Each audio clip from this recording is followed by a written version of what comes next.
আলাইকুম। আমি আজকে দুধ দিয়ে গোবিন্দভোগ চাল দিয়ে পায়েস রান্না করব।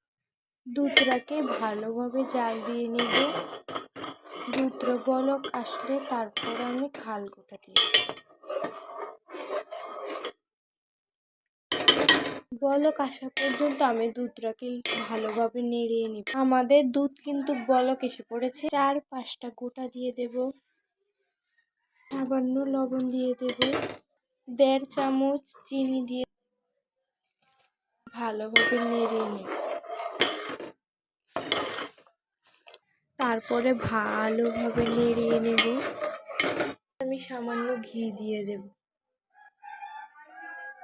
ভালোভাবে মেখে নেব। আমার মাখা শেষ। তারপর আমি চালটা দিয়ে দেব,